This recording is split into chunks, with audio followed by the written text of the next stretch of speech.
안녕하세요. 저는 길병원 가정의학과의 서희선 교수입니다. 우리 비욘디 가정 여러분은 오늘 제가 처음 뵙는 것 같아요. 제가 아침 방송은 뭐 한 달에 한두 번 정도 꾸준히 해와서 이 방송은 굉장히 익숙한데 유튜브는 오늘 사실 처음이에요. 그래서 굉장히 좀 생소하고 약간 좀 긴장이 되기도 하는데 네, 제가 오늘 준비한 내용을 같이 한번 말씀을 드리도록 하겠습니다. 저는 사실은 그 강의를 주제를 이제 제가 정하라고 우리 이제 말씀을 주셔서 이제 욕심을 막 너무 막 우리 비욘디 시청자 여러분들은 굉장히 많은 훌륭한 앞에 강의하신 분들 내용 다 아실 것 같아서 처음에는 영양제, 비타민 D, 뭐 오메가3, 유산균 이런 걸 막 이렇게 약과 영양제 차이 이런 걸 제가 막 준비를 하다가 그 이틀 전에 제가 바꿨습니다. 만성 피로. 사실은 제가 실제로 정말 가장 많이 보는 환자분들이기도 하고 해서요. 오늘 이 시간은 평소에 많이 바빴는데 피곤한데 병원에 한번 가볼까 했는데 못 오신 분들 다 들어오셔가지고 병원에서 정말 의사와 같이 상담한다고 생각하시고 오늘 얘기 들어주셨으면 좋겠습니다. 네, 그럼요. 피곤한 거 아주 중요하죠. 슬라이드 넘겨주시겠어요? 네. 마우스가 잘 안 되네요. 네, 됐습니다. 그래서 피곤한 거 한번 네, 감사합니다. 네, 그래서 자, 바로 풀어볼까요? 자, 제가 준비했어요. 어저께 뭐 여러분들 볼 수 있는 이 상형 문자잖아요. 네, 한문이죠. 피곤할 피, 일할 노자입니다. 보시면 이게 가죽 피자라고 해요. 왜 너무 피곤해서 사람이 이렇게 피골이 상접한 이런 가죽만 남은 사람이 이렇게 침상에 누워있는 이런 상형 문자, 이게 피곤한 피자이고, 이 아궁이에 불을 떼고 있는 이런 상형 문자 이미지 어떠세요? 굉장히 뭔가 열심히 하고 있는 듯한 느낌이 드시지 않나요? 그래서 뭔가 과하게 일을 해서 누워있는 상태, 이런 것을 피로라고 하는데, 아시겠지만 피로는요 의학적인 진단명도 아니고 꼭 의학 용어는 아니죠. 그래서 뭐 인문학적으로도 많이 쓰이는데 국어사전을 찾아보면요 피곤이라는 것은 사람이 정신이나 신체가 너무 지쳤다 이런 용어가 있고, 또 재미있는 건 고체가 약하게 이런 자극을 받았을 때 결국은 미세한 틈이 이렇게 벌어지면서 뭐 이렇게 부러진다 이런 뜻도 있어요. 그래서 실제로 우리 인체에서 피로골절이라는 게 있어요. 좀 다른 얘기인데, 그래서 실제로 그렇게 조그만 자극이 오래가면 부러질 수도 있다 이런 의미도 가지고 있죠. 자, 일관성 피로, 지속성 만성 이렇게 세 가지로 나누는데요. 예를 들면 이런 거예요. 춘곤증. 우리가 한 달 이내로 생리적으로요. 이제 계절이 바뀌면 멜라토닌, 세로토닌 많이 들어보셨죠? 또 우리 비타민 D 레벨까지 겨울로 가면서 이렇게 약간 일종 그런 계절에 대한 변화가 있는데, 이로 인해서 일전 대사의 어떤 변화로 인해서 생리적으로 피곤합니다. 실제로 춘곤증 같은 게 예를 들어서 말씀드릴 수 있겠는데요. 일단 한 달 이내 이런 것들은 다 이제 해결이 되는 거죠. 그런데 지금 중요한 것은 한 달이 넘어서 심지어는 6개월 이상 아주 만성적으로 지속되는 피로를 우리가 흔히 만성 피로라고 부르고요. 이러한 만성 피로는 숨겨져 있는 우리 몸의 SOS 신호 있죠. 살려주세요 하는 뭐 이런 사인일 수가 있다는 것이 굉장히 중요하죠. 그래서 이런 경우는 반드시 병원에 오셔서 검사를 하셔야 됩니다. 알고 계신 내용일 수 있는데 한번 다시 정리하신다고 보면 되는데, 제가 크게 이렇게 네 가지로 먼저 정리한 이유는 굉장히 흔하기 때문이죠. 제일 첫 번째, 여러분들이 피곤할 때 덜컥 겁내시는 게 뭡니까? 사실 암입니다. 가장 그 피곤한 것 중에서 이제 아주 무서운 것이죠. 근데 뭐 딱히 떨어지진 않지만 저희 의학 그 책에는요 한 달에 3kg라는 용어가 이렇게 명시가 돼 있는데, 좀 많이 빠지는 걸 얘기합니다. 살이 빠지는데 피곤한데 게다가 담배를 피면서 집안에 유전이 쫙 암이 있다 이러면 정말 암 검사를 꼭 해보실 것을 권유를 드리고요. 뭐 뒤에 잠깐 말씀드리겠지만 무슨 암 검사를 하느냐라고 혹시 물으신다면 우리나라에서 가장 이제 흔한 빈도수 많은 암들을 하겠습니다. 그래서 위, 장, 내시경 해주시고 45세 정도, 40세는 위내시경, 45세는 이제 대장 내시경 시작해 주시고 뭐 폐암이나 갑상선 암이나 여성들은 유방암까지 이렇게 다 훑어야 됩니다. 자, 우리가 암성 피로라는 말이 있습니다. 그 암성 피로란 말이 따로 붙은 이유는 암에 의한 피로는요 정말 지독합니다. 그래서 일반 피로랑 비교가 안 되죠. 이유는 그 암이라는 조직이 대사가 빠르기 때문에 소위 정상세포가 써야 할 에너지 다 뺏어가는 거죠. 그리고 그 암에서 나오는 독소 물질이 엄청 피곤하게 만들기도 하고요. 자, 그 다음에 두 번째로 저희가 많이 보는 환자는 바로 당뇨 환자인데요.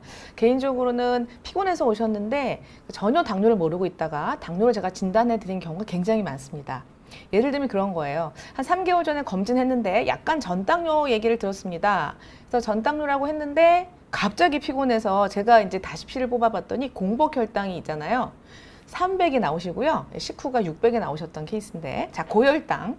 혈당이 올라가면요, 이렇게 생각하시면 돼요. 혈당이 너무 높으면 그 얘기는 거꾸로 세포는 굶어 죽고 있는 거죠. 그래서 그 정도가 심할수록 너무 피곤할 수 있고요.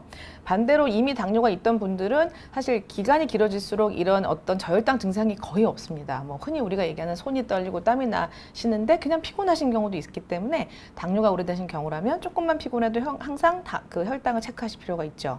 그리고 당뇨가 오래되면 당연히 신장이 망가질 수 있는데 신장 기능이 떨어지면 당연히 독소가 배출이 안 되니까 피곤할 수가 있는데 좀 다른 얘기가 갑자기 제가 떠올라서 한마디 말씀을 드리면 저희 환자분들의 중에 이제 피곤해서 이제 주사 맞으신 분들 가끔 있는데 비타민C가 가끔 들어갑니다. 고용량이. 그런데 이게 그 스틱형으로 혈당 재는 기계 있잖아요. 그 혈당이 그 당뇨가 아닌데도 고혈당을 있는 것처럼 가짜로 보이게 하는 그런 어떤 위양성 효과가 있어요. 그래서 혹시라도 우리 당뇨 환자분이 굉장히 힘든 저혈당 상황인데 그걸 모르고 주사 맞다가 당이 높게 나와서 이 저혈당을 놓치는 경우 뭐 이런 것들도 상당히 가끔 볼 수 있기 때문에 주의가 좀 필요하고요.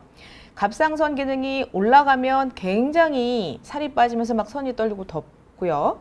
기능이 떨어지면 굉장히 춥고 살이 찝니다. 두 병의 공통점은 바로 피로이죠. 자, 그 다음에 이제 사실은 옛날에 모 광고 때문에 피곤하면 간 때문이야 이런 어떤 카피도 기억나실 거예요. 근데 그 말은 틀리지 않습니다. 그래서 제가 강조한 거는요. 그런데 이제 소화가 안 되는 경우가 있어요. 간질환이 특히 급성으로 오면요, 이 담즙 형성의 기능이 떨어집니다. 따라서 담즙이 뭔가요? 담즙은 소화 효소가 뭉쳐져 있는 그런 즙이잖아요. 그래서 이게 원활하지 않으면 당연히 소화가 안 되죠. 자, 그래서 이것도 개인적인 강조사항인데요. 여러분들 소화 안 되면 무조건 내시경하러 달려가시는데, 제가 우리 아는 지인이셨는데, 굉장히 한 5년 동안 내시경만 하시는데, 결국은 췌장암이신 경우가 있었습니다. 그러니까 너무 소화가 안 되는데, 이제 위만 봤던 건데요. 바로 복부나 이런 췌장, 담즙의 기능이 원활하지 않으면 소화가 안 된다는 점도 좀 개인적으로 강조하고 싶네요. 제가 이 슬라이드는 외람되지만 우리 학생들 강의용 슬라이드를 제가 한글로 나름 열심히 바꿨습니다. 그래서 여기 보시면 이제 간하면 해독인데 그걸 좀 제가 자세하게 설명해 드리려고 가지고 나온 슬라이드예요.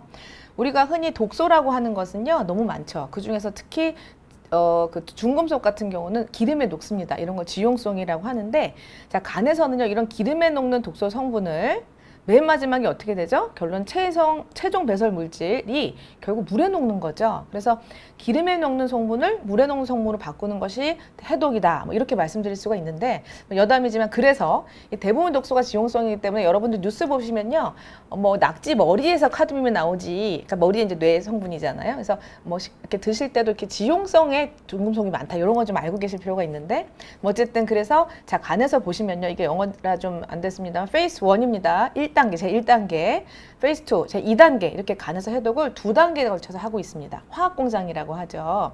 그래서 이 화학공장에서 첫 번째 하는, 감사합니다. 엄청 집중되게 잘하시는 것 같아요. 감사합니다. 끝까지 잘 애청해 주세요. 자, 그래서 첫 번째 단계, 제가 이 노란색으로 색칠한 거 보이시나요, 여러분? 지금 영어로 써서 대단히 죄송합니다만 이게 전부 비타민 B입니다. 자, 리보플라빈, 나이아신, 피리독신, 폴릭액시드, 비타민 B 많이 들어보셨죠? B군이라고 하는데 여기서 여러분들이 흔히 들어보는 게 나옵니다. 바로 간 때문이야, 피로. 여기에 항상 고함량 비타민 B가 반드시 들어가는 것이죠. 항상 혹시 궁금하셨다면요, 왜 간장약엔 비타민 B가 들어가고 비타민 B에 왜 해독에 도움이 되고 이런 연구가 붙어 있었냐 하면 바로 제1단계 간 해독할 때요, 요 B군이 있어야만 해독이 시작이 되는 것입니다. 그래서 바로 비타민 B가 너무너무 중요합니다. 감사합니다. 칭찬도 막 써주셨어요. 자, 그래서 이제 중간 단계에 거쳤습니다. 2단계로 넘어갑니다. 사실은 1보다 2단계가 더 중요한데요. 여기서 굉장히 중요한 과정을 통해서 화학공장에서 아주 중요한 이제 단계를 거치는데, 자, 보시면 제가 좀 빨간색으로 썼는데요. 혹시 이게 보이실지 모르겠어요. 글루타치온. 혹시 우리 비욘드 애청자 여러분 이 정도 단어는 알고 계실 겁니다. 글루타치온 주사도 있습니다. 뭐 땡땡땡 뭐 무슨 옛날에 비혼세 주사라고 했는데 비혼세가 흑인인데 얼굴이 하얘졌다는 그런 설도 있었죠. 자, 이 글루타치온이 바로 여기서 등장하는 것인데 아주 강력한 해독제라는 거죠. 타우린이라고 제가 영어로 이게 지금 타우린이거든요. 자, 타우린도 많이 들어보셨을 거예요. 어디서 들어보셨을까요? 네, 에너지 음료들. 그 다음에 뭐 우리 종편이나 뭐 저도 가끔 나가서 음식 얘기 많이 하는데 타우린 얼마 함유 이런 바로 피로 회복에 좋다 이런 얘기가 다 나와요. 오징어 이런 거에 타우린 많아요. 이런 영양소들이 무척 중요하다는 거죠.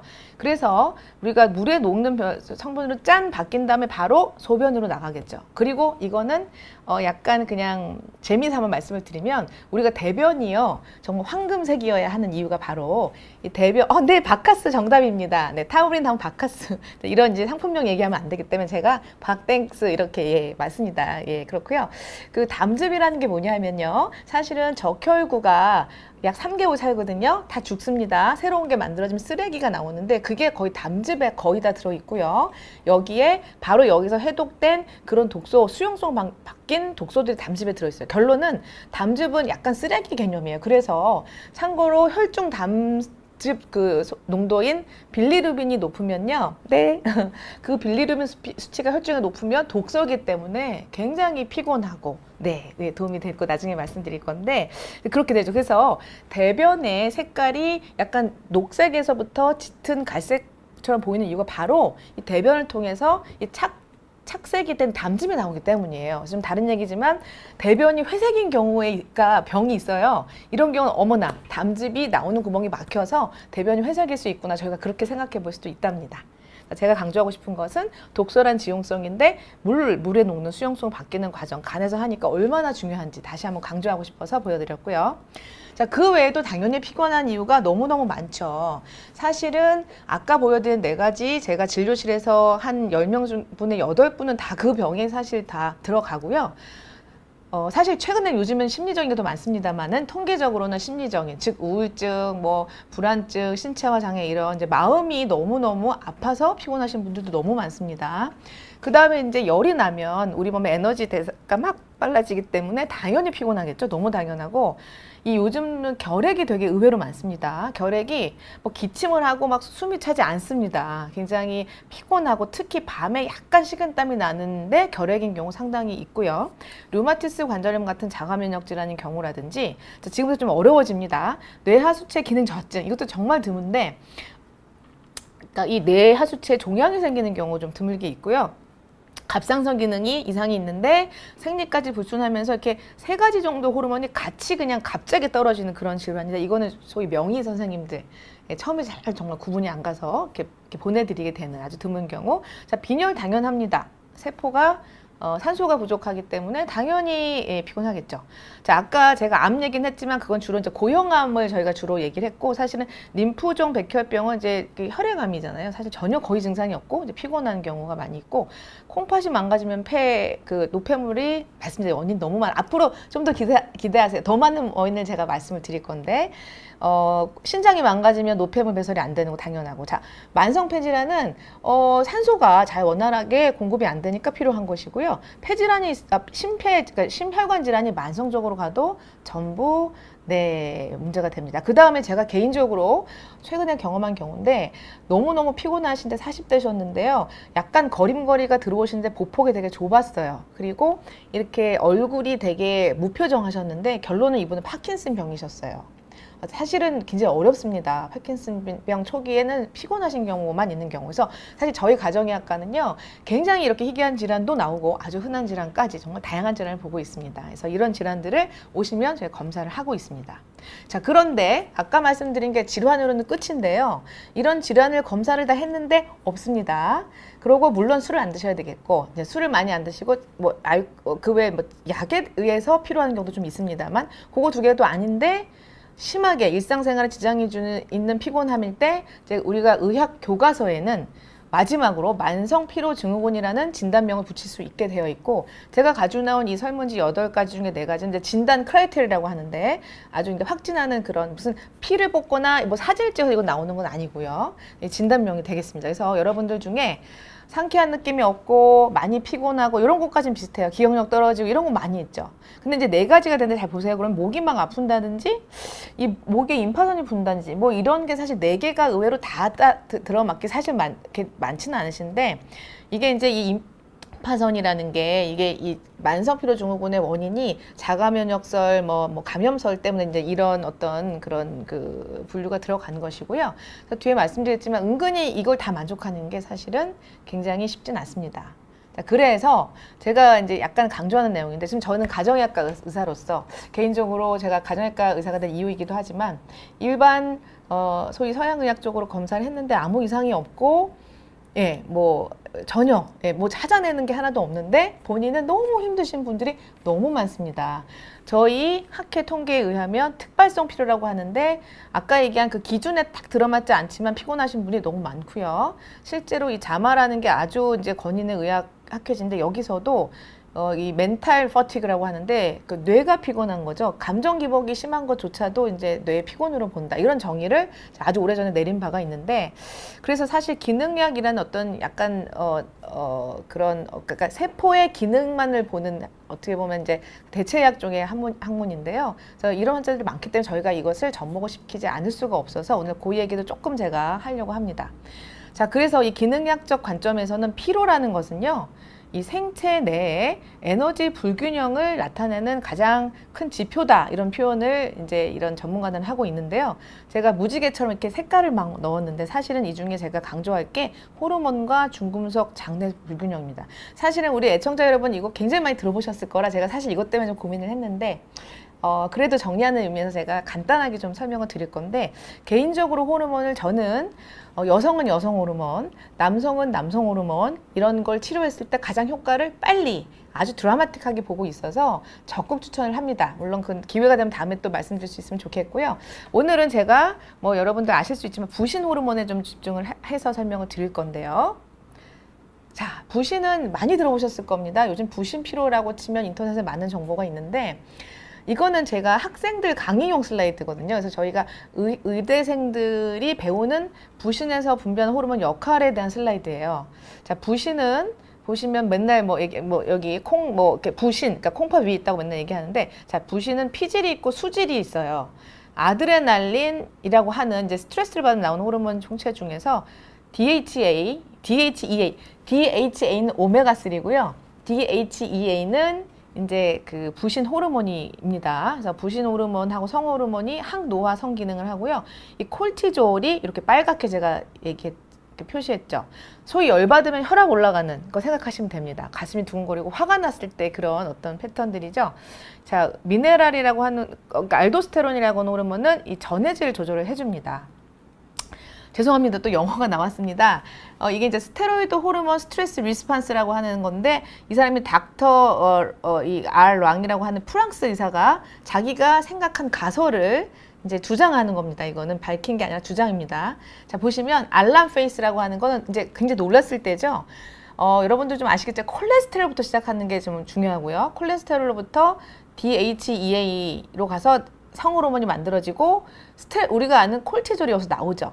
그런데 스트레스를 계속 받다 보면요, 이 DHEA는 항노화 호르몬이라고 해서 우리 몸에 그 어떤 동화이화라고 하는데 이렇게 축적하는 그런 작용을 하는데 너무 급하니까 얘는 셧다운이라고 하는데 분비량이 떨어지고 요쪽으로만 가요. 요 프레그놀론 스틸, 죄송합니다. 이건 영어인데 스틸은 훔치다라는 거니까 그러니까 요쪽으로만 간다는 거죠. 그래서 좀 스트레스를 많이 받으면 콜티졸 수치가 확 올라가고 DHA 있는 상태도 떨어지다가 완전히 정말 이렇게 넉다운이 되면 여기 보시면 DHEA, 콜티졸이 다 떨어집니다. 그래서 요거는 이제 요것만 제가 강조를 할 건데 그래서 병원 애들 오십시오. 피곤하신 분 오십시오. 오시면 이 부신 말로만 했던 그 부신을 피를 뽑아서 검사를 제가 해드릴 수가 있습니다. 자, 검사를 하면요. 여기 위에 보시는 이 그래프 있지 않습니까? 요게 정상 반응인데요. 아까 열받으면 올라가는 모든 반응이라고 했는데 눈을 탁 뜨면 우리가 소위 열을 좀 받아야지 일을 할 수 있잖아요. 그래서 아침에 딱 눈 뜨면 1시간 이내에 스트레스 호르몬이 확 나오죠. 그리고 액티브하게 일을 하고 오후 한 4시 이후로는 이렇게 다운이 됩니다. 왜냐하면 밤에 잠도 자야 되고 너무 흥분하면 안 되는 거예요. 그래서 이런 생리 리듬을 가지고 있는데 생리적으로 스트레스에 의해서 아까 제가 좀 넘어갔지만 뭐 에디슨, 쿠싱 이런 거는 병이에요. 내분비학 교과서에 실려 있고 뭐 100만 분 중에 명 중에 한 명 있는 병인데 그런 병을 제가 설명하는 건 아니고요. 스트레스에 의해서 이게 깨지신 분들이 있어요. 그러면 이렇게 되거나 또는 이렇게 됩니다. 완전 플랫이라고 하는데 이렇게 그냥 밋밋해지는 거죠. 그래서 사실은 이런저런 소변에서 원칙은 24시간 샘플을 다 받아야 되거나 타액을 4번을 받아야 돼요. 너무너무 귀찮겠죠? 그래서 저희가 혈액을 통상 아침에, 통상 11시 이전쯤으로 하는데 제일 좋은 건 아침 일찍이 좋고요. 그래서 샘플을 그냥 피를 뽑습니다. 그러면 이거는 개인정보 제가 이런 걸 이렇게 허락을 물론 받았지만은 안 제가 가렸습니다. 큰일 납니다. 그래서 그 제 의무 기록에서 이것만 따왔는데 이 콜티졸이라고 하는 게 땡땡땡 6.67이죠. 자, DHEA는 20이 나오셨어요. 이분은 이제 통상 15 정도나 10을 넘어야 되는데 이제 아침에 9시 하셨는데 낮은 거고 요 밑에 분은 더 심각합니다. 콜티졸이 0.56 나오셨어요. 이분은 걸어 들어오실 때 거의 기어오셨던 분이고 여러분들지만 요즘은 제가 이제 약간 그 촉이 쌓이면서 보시면 제가 딱 느낌이 옵니다. 주로 굉장히 혈압을 재면 혈압이 낮으세요. 아까 보셨죠? 스트레스, 에너지, 혈압 올려야 되는데 부신이 호르몬이 안 나오면 혈압이 안 올라가요. 너무 피곤해가지고 막 이렇게 축 처지시고 혈압도 없고 굉장히 주로 사실 좀 왜소하신 경우들이 있고요. 그래서 진액이 다 빠졌다 그러죠. 그런 표현을 하시는 분들은 거의 0.5가 나오십니다. 자, 두 번째는요, 머리카락이에요. 제가 부신이라고 말씀드렸는데 이 부신의 기능을 간접적으로 알 수 있는 검사가 또 머리카락을 이용할 수가 있다는 사실이에요. 머리카락은요, 블랙박스 있죠. 똑같아요. 우리가 세포는 들어가고 나오고 주거니 받거니 합니다. 기브 앤 테이크. 그래서 세포가 이제 혈액에서 산소랑 좋은 걸 받고 이 쓰레기 같은 거를 이렇게 좋습니다. 머리카락 제가 가르쳐 드릴게요. 밖으로 이제 쓰레기를 내뿜죠. 이게 세포 교환인데 자, 머리카락은요 들어가면 안 나와요. 블랙박스는 이제 이게 연구 기록이 보존되는데 그런 의미에서 뭐 뒤에 말씀드렸지만 100년, 200년 된 머리카락 안에 정보가 저희가 지금 알 수 있는 거예요. 그래서 주로 중금속 오염도를 이제 주로 이제 보고 있는데, 그래서 이제 15가지, 7가지 중금속을 이렇게 머리카락을 채취하면 그래프로 저희가 검사 결과를 제시해 드리고 있는 검사가 있습니다. 그래서 이건 지금 자세하게 설명드릴 건 아닌데 이제 급성 스트레스를 받았을 때요. 영어라 죄송한데 아까 제가 설명했었죠. 콜티졸, 알도스테론 이런 게 막 나오면서요. 막 왔다 갔다 뇌에서 뭐 왔다 갔다 합니다. 여러분들지만 제가 이걸 일부러 가져온 이유는 이제 나름 되게 정교한 이제 그런 죄송합니다. 그런 이론이 있다는 거죠. 그래서 이제 모발 검사를 해보면요. 이거는 세포 내 미네랄을 보는 거기 때문에 그 콜티졸이 많아지면 세포 내 나트륨이 많아지면서 세포 내 칼륨이 떨어져요. 어쨌든 여러분 투쟁 도피 파이트와 플라이트라고 하는데 이게 이제 그런 그 정서 뭐 심리학과 교수님들이 뭐 이런 이제 얘기를 하는 왜 그런 정서 반응 그런 단계 아시죠?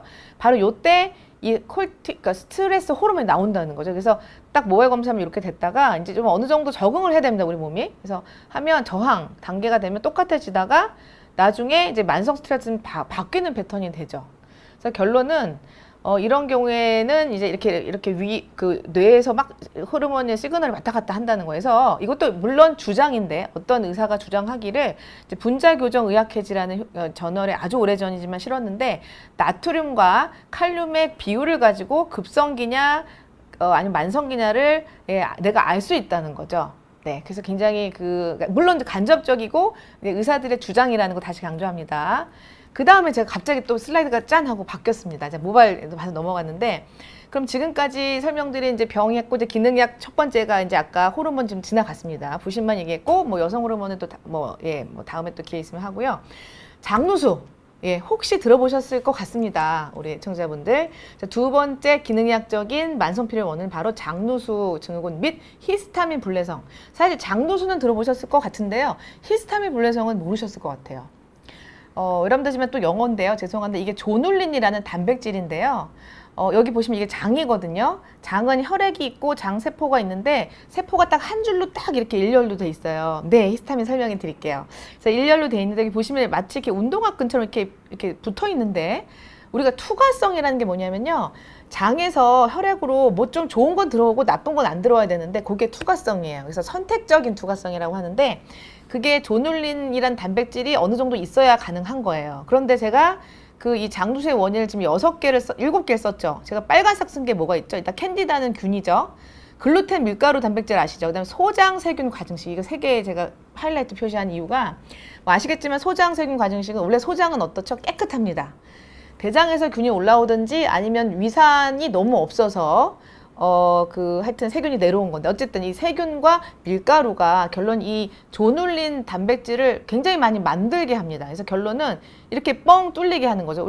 저도 뭐 가끔 방송에서 얘기는 했는데, 이렇게 채가 구멍이 넓은 채를 가지고 막 이렇게 스며들고 막 다 빠지는 그런 뭐 TV 방송을 보셨는지 모르겠어요.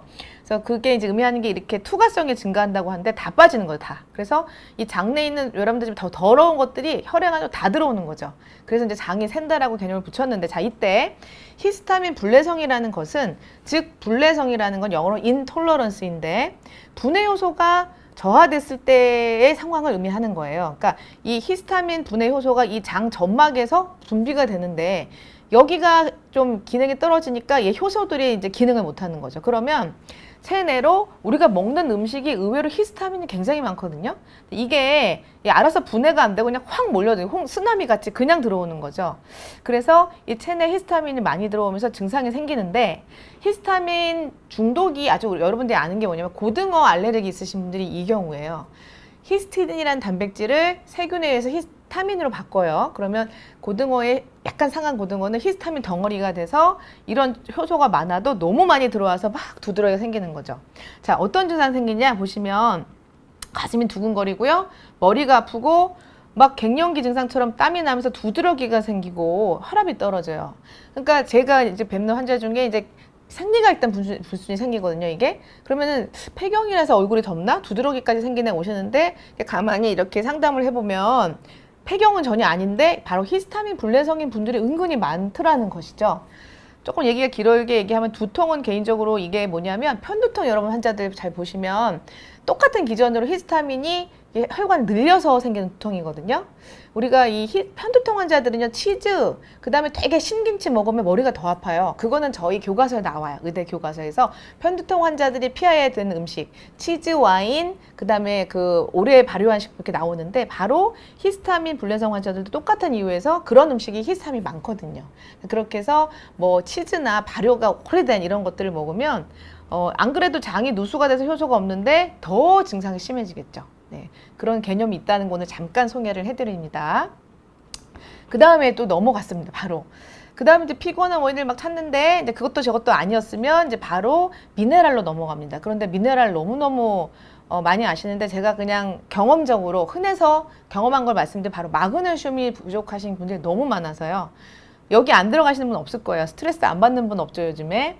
그 다음에 뭐 외식하면 기름 많죠. 그 다음에 웬만한 약들은 다 마그네슘을 결핍을 유발을 한다라고 돼 있습니다. 물론 필요한 경우 당연히 써야겠지만. 자, 그래서 마그네슘이 부족해지는 원인을 살펴봤더니 결론은 정제된 음식들에 이제 부족하더라, 이제 이렇게 되어 있고, 사실은 잡곡밥에 맑은 장국에 나물 2개에 생선 한 토막 이렇게 두 끼만 드셔도 마그네슘 손실은 없어요, 원래. 근데 인스턴트가 이제 큰 문제라는 거죠. 영어 되게 죄송한데 이제 이게 구석기 시대 영양 섭취에서 논문에서 따온 거예요. 이게 의미하는 바는요, 여기 보시면 이게 파이버가 식이섬유인데, 옛날 사람들은 하루에 104g을 먹었는데요, 요즘은 20g을 먹는 거예요. 자, 여기서 오시는 느낌 어떤가요? 그러면 구석기 시대 사람들은 5배로 양을 많이 먹었나? X입니다. 그게 아니라 요즘 많이 이제 회자되는 그 땅과 열매의 질의 저하라는 거죠. 그래서 그때하고 너무 복잡하게 말씀을 드렸나요? 제가 이제 여러 가지 원인을 다 망라하니까 조금 이따 또 나올 거예요, 또. 그래서 이렇게 이제 영양 상태에 어떤 이제 변화가 있다라는 거죠. 자, 제가 물론 개인적으로 환자분께 동의를 받고 그 환자 흔쾌히 동의를 해주셔서 제가 모바일 검사를 한 환자분 그 결과지를 들고 나왔습니다. 아까 제가 말씀드린 모바일 검사로 이제 첫 번째 부신 기능이 어떤지도 간접적으로 볼 수 있다고 했고, 제가 이제 미네랄을 볼 수가 있는데, 이 환자분은 젊은 남자분이셨는데 좀 많이 뚱뚱하셨어요.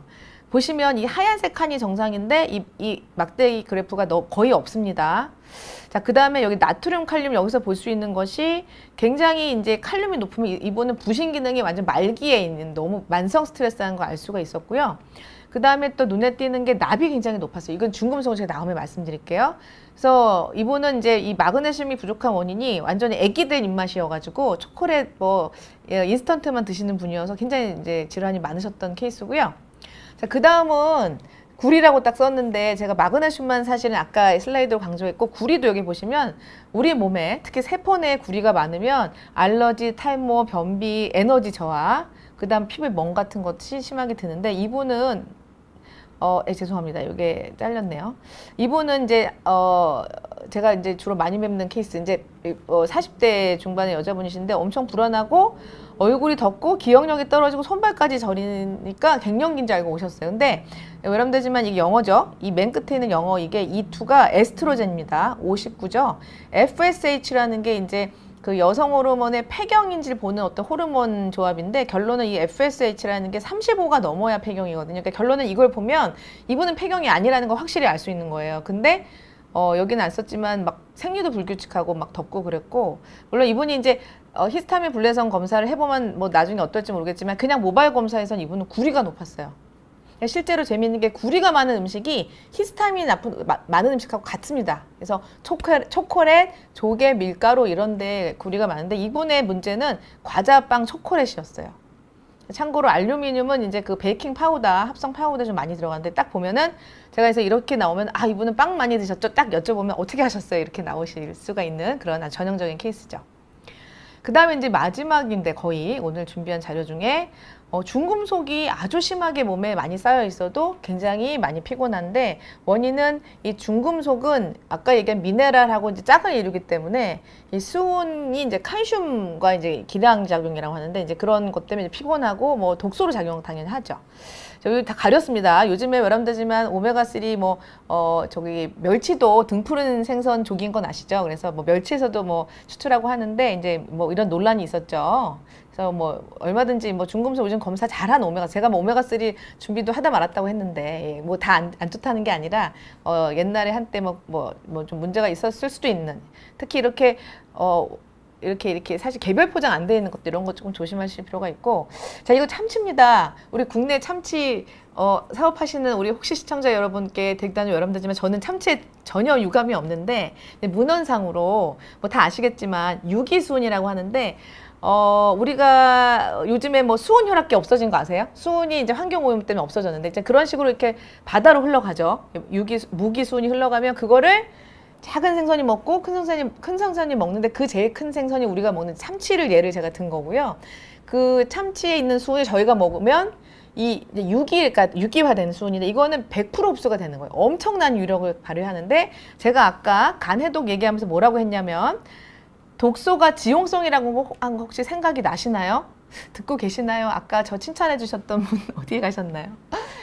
지용성이라는 얘기가 여기서 또 나오는 게 외람되지만 참치도요 굉장히 그 기름이 있는 아주 맛있는 쫄득한 그 뱃살 부위 있잖아요. 거기가 중금속이 더 많다는 거죠. 그래서 이 결과지를 보시면 수은이 이렇게 높은 분들은요 백발백중 회 너무 좋아하시고 특히 아주 비싼 기름진 그런 쪽을 많이 드셔서 올라가신 경우 굉장히 많았다는 거죠. 자, 그 다음에 이제 납인데요. 베토벤이 옛날에 매독에 걸려서 수은 중독일 거라고 생각을 했는데 결국은 아까 그 모발을 옛날에 풍습은 이런 베토벤 같은 사람들 머리카락을 보관했는데 이게 경매에 팔렸어요. 그래서 하여튼 뭐 어떻게 우여곡절 끝에 미국 시카고에서 이제 베토벤 머리카락을 검사를 했더니 납이 이렇게 많이 나온 거죠.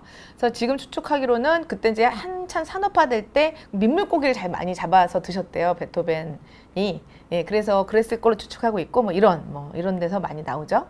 자, 카드뮴은 사실은 여기만 썼는데 아연하고 굉장히 어떤 상호작용이나 연구 결과가 많아서 사실은 담배가 제일 큰 원인이고요. 반감기 30년인 게 무슨 얘기냐면 우리 몸에 일단 들어오잖아요. 그러면 반감기 30년은 60년이 돼야 나간다는 얘기예요. 엄청난 거죠. 굉장히 한번 들어오면 안 나간다는 거예요. 무서우니까 이제 들어오지 않게 네 하면 되겠 것 같습니다. 그리고 이제 원인이 너무 말씀하신 대로 많아서 사실은 이제 그거는 저희들 의사들 몫이에요. 근데 이제 뭘 검사를 해야 되고 무슨 원인이 있는지를 이제 좀 자세히 설명해 드리다 보니까 좀 깊이 들어가지 않았지만 여러 가지 설명을 드렸고 혹시 질문으로 이후에 좀 해주시면 제가 또 답변을 드릴 기회가 있을 것 같고 지금은 개인적으로 너무 이렇게 강조하고 싶은 피곤하신 분들 너무 많은데 딱 제가 이렇게 두 가지만 딱 정리를 해왔어요. 첫 번째는요. 너무 피곤해서 막 정신을 못 차리다가 초콜릿이나 사탕이나 과자를 먹으면 번쩍 하시는 분들이 꽤 있거든요. 사실 저도 커밍아웃 하자면 저도 뭐 전공의 때는 사실 그렇게 했었습니다. 이런 걸 사실 저희가 의대 때는 배우진 않았기 때문에 몰랐어요, 저도. 그래서 어느 방송에서 제가 얘기했는데 제가 굉장히 과자, 초콜릿을 좋아했던 사람이라고 제가 박힌 바가 있었는데 이렇게 되면요, 이게 갑자기 혈당이 확 올라가니까 기분도 좋고 힘이 확 나거든요. 근데 이제 상대적 저혈당이라고 해서 리바운드 아시죠? 공이 땅에 닿고 확 튀어 오르니까 상대적으로 저혈당이 돼버려요. 인슐린이 이제 휴가 갔다 돌아와서 막 일하다가 이제 과하게 하면서 이게 혈당이 떨어져요, 오히려. 그러면 혈당이 실제로 검진해 보시면요, 55 이렇게 나오시는 분도 있어요. 당뇨 없는데. 그런 분들은 백발백중 포도 뭐 초콜릿 이런 거 드시는데 결론은 그러면은 혈당이 떨어지니까 당연히 피곤한 거죠. 이거는 늪에 빠지는 비결이기 때문에 뭐 혹시 당연히 아시는 분도 있겠지만 의외로 모르시는 분들 다시 강조했고, 두 번째는 여기 영어로 empty 칼로리라고 돼 있는데 empty, 비어있다, 칼로리, 그러니까 칼로리가 빈 게 아니라 칼로리만 있고 영양소가 없다. 특히 제가 비타민 B를 이렇게 마이너스 표시를 해놨는데 이게 주로 정제가 되는 탄수화물이기 때문에 비타민 B는 거의 제로에 가깝다는 거.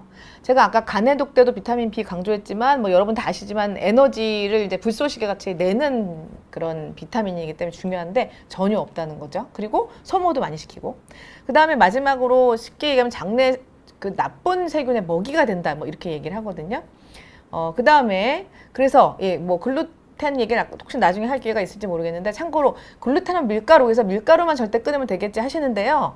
글루텐이 첨가물로 되게 많이 들어가요. 오뎅에도 들어가고요. 쫄깃쫄깃한 음식에 의외로 많이 들어가는 거 그것도 잊으시지 않았으면 좋겠고, 마지막으로 야식은 진짜 안 됩니다. 야식하시면 일단 잠도 깨고요. 그 다음에 식도염이 악화되면 밤에 기침 나고 이렇게 숙면이 방해가 되고 또 이 음식물이 부패하면서 독소가 많이 생기기 때문에 피곤하신 분들 야식은 정말 안 되겠습니다.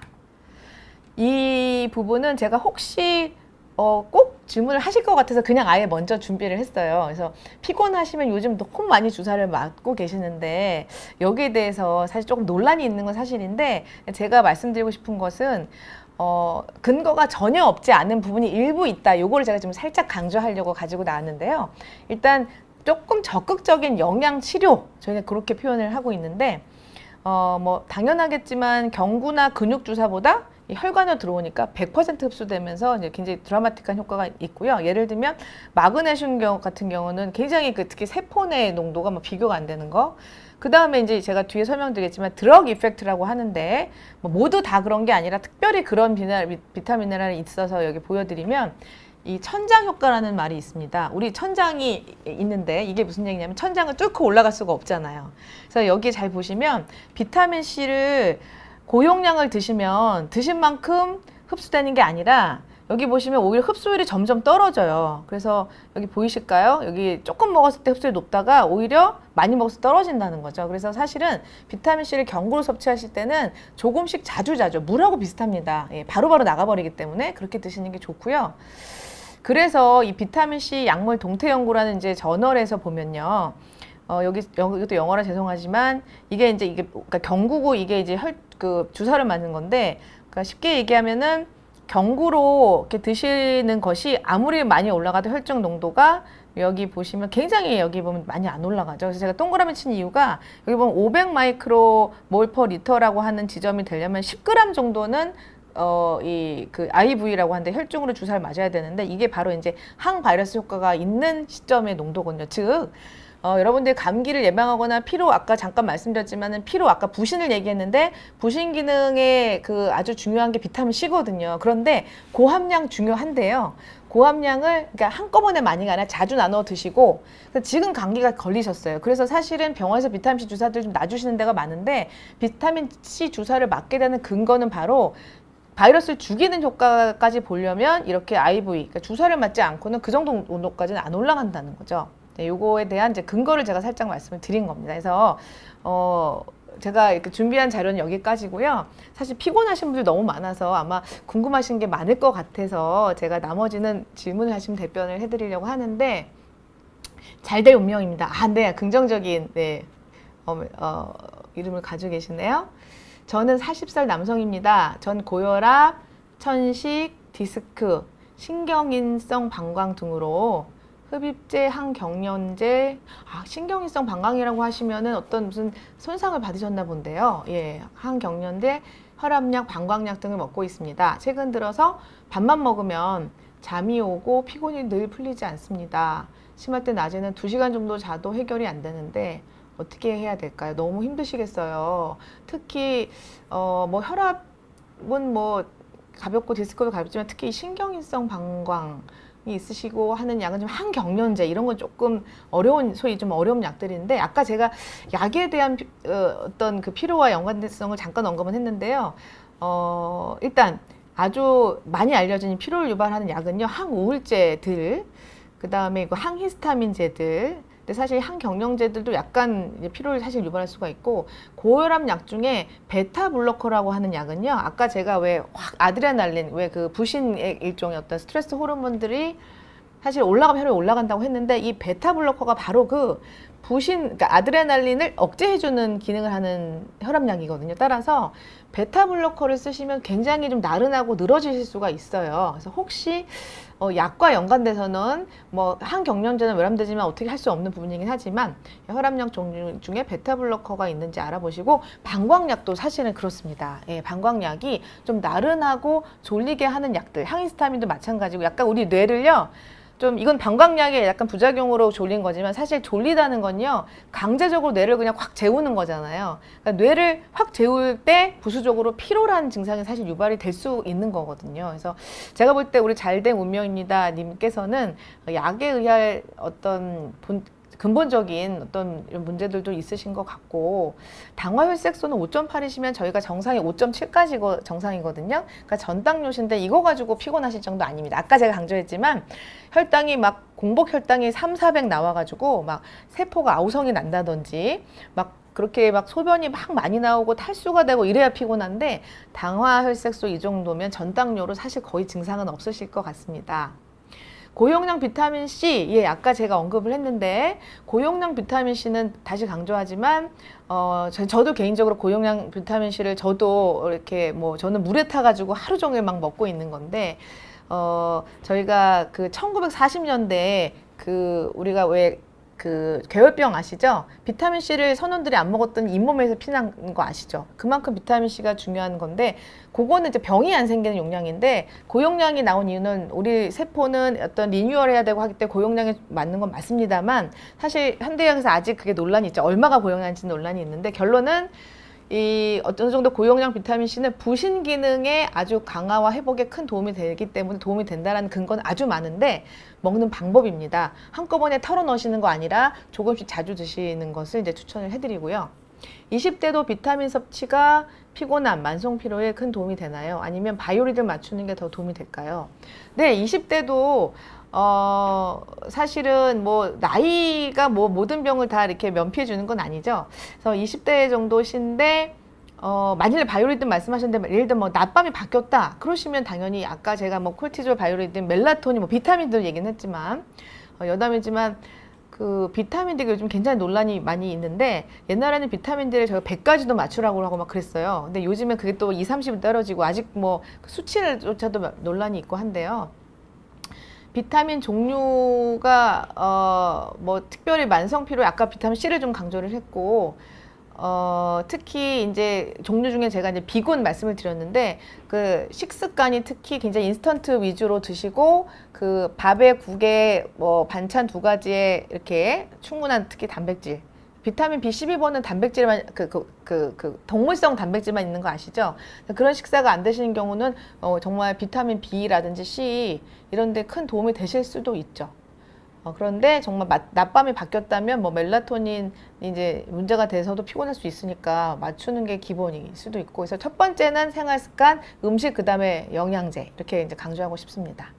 자, 만성 피로에 좋은 운동, 좋은 음식은 뭐 한마디로 사실 하기가 어렵고, 이것도 뭐 시간을 내서 한 타임 더 뭐 할 얘기가 굉장히 많은데, 일단 운동은요, 적절한 운동은 어쨌든 우리 몸에 그 염증 물질을 이렇게 배출하는 데 도움이 되고 피로 회복에 도움이 되는데, 우리 외람되지만 뭐 이렇게 몸 만드시는 분들, 이런 분들이 이렇게 뭐 장수한다, 뭐 외람되지만 그런 얘기는 못 들어보셨 않았나 싶어요. 그러니까 무슨 얘기냐면 과하게 근육을 만들거나 이렇게 되면 활성산소가 너무 많이 나오잖아요. 그래서 또 그런 경우는 또 조심해야 될 수도 있기 때문에 좀 어려운데 적절한 운동 그리고 유산소 운동 위주로 이제 추천을 하고요. 아까 이제 그 인스턴트 당연하고요. 안 되고 저는 개인적으로 파프리카가 비타민C가 제일 많아요. 과채류 중에서. 그래서 비타민C 하면 과일이 아니라 파프리카예요. 그래서 하루에 한두 개 정도 드시는 거 꼭 추천을 하고, 그 다음에, 제가 장누수라 뭐 히스타민 얘기도 했지만, 사실 장누수가 이제 안 생기려고 이제 예방을 하려면 이제 평소에 이제 유산균이 좀 충분한 이런 우리나라 발효식품 많이 드시는 것도 좋은데, 조금 어려운 얘기긴 한데, 이미 히스타민 불내성이 생긴 경우에는 이 유제품, 발효식품이 오히려 히스타민이 너무 많아서 이게 너무 많이 들어오면요 더 덥고 짜증나고 불안하고 막 피곤하실 수가 있어요. 그래서 혹시 인터넷 검색해서 히스타민 많은 뭐 음식 이런 거 찾아서 오히려 줄이시면 좋아지는 경우도 있고, 개인적으로 너무 피곤하고 배에 가스가 찼는데 제가 꿀하고 마늘을 끊게 말씀을 드렸더니 가스 안 차신다고 저 되게 칭찬해 주시는 환자분도 계셨어요.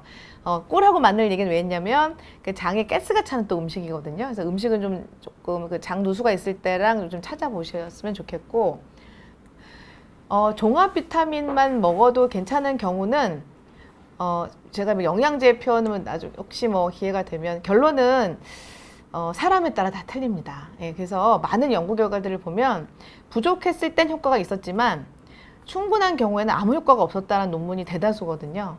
그리고 종합 비타민은 이제 장단점이 있는데 충분히 함량이 들어가려면 주먹만큼 커져야 되는 경우들이 있어서 제가 아까 뭐 제시했던 뭐 모바일 검사라든지 이런 어떤 기능의학 검사들이 몇 개 있거든요. 거기에 해서 특히 어떤 특정 비타민이 너무 많이 모자라거나 이런 경우는 종합 비타민만 먹어서는 좀 부족한 경우가 있어요. 그리고 종합 비타민 요즘은 많이 빠졌지만 철분이 있는 걸 드시면 오히려 노화가 촉진이 되고 빈혈이 없는 경우는 별로 좋지 않아요. 그래서 사실은 구분해서 먹기 귀찮으신 거 이해하는데, 그러면 좀 조심스럽지만 이제 저희 가정의학과나 저희 이런 걸 전문으로 하는 의사들한테 와서 상의를 하시면 뭘 먹어야 되는지 저희가 이렇게 가르쳐 드릴 수가 있으니까 이렇게 와주시면 도움이 될 것 같고요. 제임스 림님, 네, 교수님, 저는 50대 후반 직장입니다. 종합검사하면 정상인데 매일 컴퓨터 앞에서 근무해서 가슴이 답답합니다. 저도 답답한 적 많은데요. 몸에 기운이 없고 피곤합니다. 머리는 안개 낀 것처럼요.